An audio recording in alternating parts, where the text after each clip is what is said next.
আজ বাংলা নববর্ষ, আর এই প্রথম দিনেই একটি দুঃসংবাদ। রেলে কাটা পড়ে মৃত্যু হলো এক যুবকের।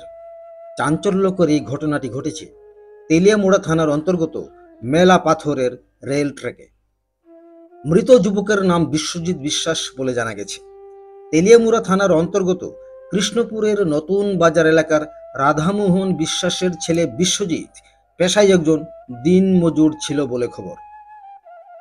এদিকে গোটা ঘটনার পরিপ্রেক্ষিতে পরিবারের লোকজনদের দাবি হচ্ছে, গতকাল রাত আনুমানিক 10:30 নাগাদ বিশ্বজিৎ বাড়ি থেকে বেরিয়েছিল এবং যাওয়ার সময় দাবি করেছিল সে রাতের কোনো একটা ট্রেনে করে আগরতলা যাবে।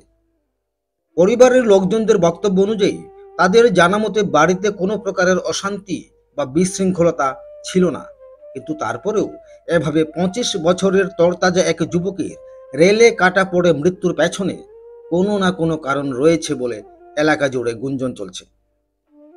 যদিও রেল পুলিশ ঘটনাস্থলে পৌঁছে ঘটনার তদন্ত করছে এবং শেষ সংবাদ পর্যন্ত মৃতদেহ উদ্ধার করে তেলিয়ামুড়া মহকুমা হাসপাতালে নিয়ে যাওয়া হয়েছে।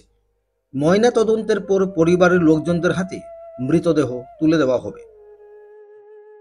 স্বাভাবিকভাবেই নববর্ষের দিনে সাত সকালে এই ভয়ানক ঘটনা এলাকা জুড়ে চাঞ্চল্য তৈরি করছে এবং দাবি উঠছে উপযুক্ত তদন্তক্রমে ঘটনার পেছনে কি রয়েছে তা যেন বেরিয়ে আসে। আর ছোট ভাই কৃষ্ণপুর নতুন বাজার। নাম কি? বিশ্বজিৎ বিশ্বাস। কেমনে কি দিয়েছে?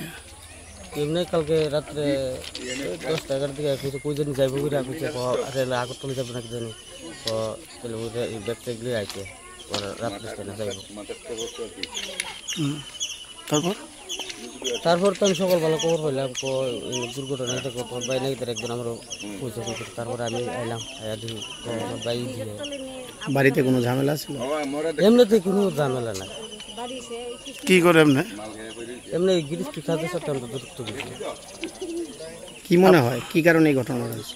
তা কইতে বলতো দিও না, আমি তো মাথায় কাজ করতে হয় না, কি থেকে হইতে পারে। বয়স কত? 25। বিবাহিত নাকি? না না। বাড়ি কোন জায়গায়? কৃষ্ণপুর নতুন বাজার। তবে সবচেয়ে আশ্চর্যের ঘটনা হচ্ছে মৃতদেহের সাথে মৃত যুবকের সমস্ত প্রকারের প্রয়োজনীয় নথিপত্র ছিল, যেমন bank account, voter ID card থেকে শুরু করে তার বাড়ির লোকদের সাথে তোলা ছবিও ছিল।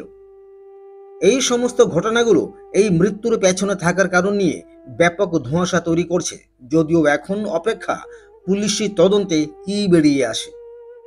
এখানে আরও উল্লেখ করা প্রয়োজন, সংশ্লিষ্ট এলাকা অর্থাৎ মেলা পাথরে ইতিপূর্বেও প্রায় ডজন খানেক এই প্রকারের ঘটনা সংঘটিত হয়েছে। তেলিয়ামুড়া থেকে নিজস্ব প্রতিনিধির রিপোর্ট, ত্রিপুরা পাইওনিয়ার।